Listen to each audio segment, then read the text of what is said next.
تاریخ میں یہ واقعہ روز روشن کی طرح آیا ہے کہ کوفہ میں ایک شخص حضرت علی علیہ السلام کے ساتھ بالعموم شریک جنگ رہا کرتا تھا۔ اس نے کوفہ میں ایک عورت سے شادی کی تھی جو سن میں اس سے بڑی تھی۔ شادی کے بعد ایک رات حضرت علی علیہ السلام مسجد کوفہ میں تشریف فرما تھے۔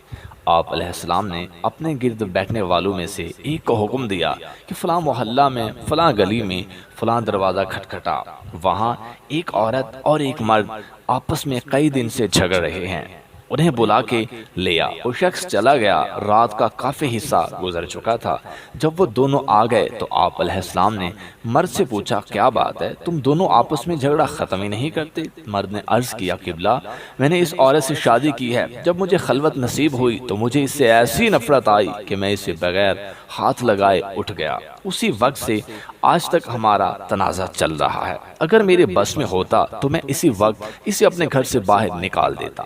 حضرت علی علیہ السلام نے اپنے گرد والوں سے فرمایا، اللہ تم پر رحم فرمائے، کچھ ایسی باتیں بھی ہوتی ہیں جو دوسرے کی رسوائی کا باعث بنتی ہیں، اس لیے تم لوگ یہاں سے چلے جاؤ۔ جب سب چلے گئے تو آپ علیہ السلام نے عورت سے فرمایا، یہ مسجد خانہ خدا ہے، میں جو کچھ پوچھتا جاؤں بالکل سچ سچ بتاتی جانا۔ عورت نے عرض کیا، قبلہ آپ کے سامنے خانہ خدا میں میں کیسے جھوٹ بول سکوں گی؟ تو آپ علیہ السلام نے پوچھا، کیا تو اس جوان کو جانتی ہے؟ عورت نے کہا، نہیں۔ آپ علیہ السلام نے فرمایا، کیا تو فلاں بنت فلاں ہے؟ اس نے کہا، جی ہاں۔ تو آپ علیہ السلام نے فرمایا، تیرا ایک چچا زاد تھا جس کا نام فلاں تھا، تم دونوں ایک دوسرے سے محبت کرتے تھے؟ جی ہاں۔ تو آپ علیہ السلام نے فرمایا، تیرے باپ نے تجھے اپنے چچا زاد کے ملنے سے منع کیا تھا؟ عورت نے کہا، جی ہاں۔ تو آپ علیہ السلام نے فرمایا، تیرا باپ اپنا پہلا گھر چھوڑ کر دوسری جگہ اسی لیے منتقل ہوا تھا کہ تو اس سے نہ مل سکے؟ عورت نے کہا، جی ہاں۔ تو آپ علیہ السلام نے فرمایا، ایک رات تو رفع حاجت کے لیے باہر نکلی تھی اور تیرے چچا زاد نے بزور تجھ سے مباشرت کی تھی؟ عورت نے کہا، جی ہاں۔ تو آپ علیہ السلام نے فرمایا، تجھے حمل ہو گیا تھا اور تو نے باپ کو اطلاع نہیں دی تھی اور ماں کو اس حقیقت سے مطلع کر دیا تھا؟ عورت نے کہا، جی ہاں۔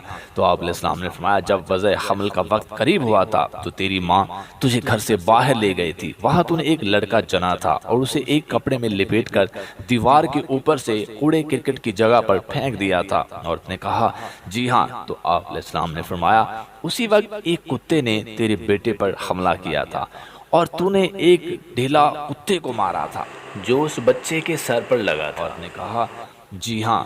تو آپ علیہ السلام نے فرمایا، پھر تم دونوں ماں بیٹی اس کوڑا کرکٹ کے ڈھیر پر آتی تھیں اور تم نے اس کے سر پر پٹی باندھ کر پھر اسے کپڑے میں لپیٹ کر وہیں چھوڑ دیا تھا اور خود واپس گھر آ گئی تھی۔ عورت خاموش ہو گئی۔ تو آپ علیہ السلام نے فرمایا، دیکھ اگر میں سچ کہہ رہا ہوں تو تصدیق کر دے ورنہ کہہ دے کہ غلط ہے۔ عورت نے کہا، یا علی، خیرت ہے، یہ وہ معاملہ ہے جو میری ماں اور خدا کے علاوہ کسی کو معلوم نہیں، آپ کو کیسے معلوم ہو گیا؟ تو آپ علیہ السلام نے فرمایا، جو چیز اللہ کے علم میں ہوتی ہے وہ اپنے بندوں میں سے جسے چاہے بتا دیتا ہے۔ آپ علیہ السلام نے فرمایا، اس سے آگے تجھے کچھ معلوم نہیں، اب میں بتاؤں۔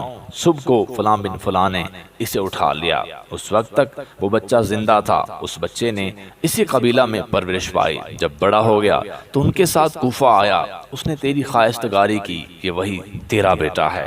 آپ علیہ السلام نے مرد سے فرمایا، سر سے کپڑا ہٹا۔ جب اس نے کپڑا ہٹایا تو آپ علیہ السلام نے فرمایا، ذرا توجہ سے یاد کر، جو ڈیلا تو نے کتے کو مارا تھا اور بچے کے سر پر اسی جگہ لگا تھا اور یہ آج تک داغ باقی ہے۔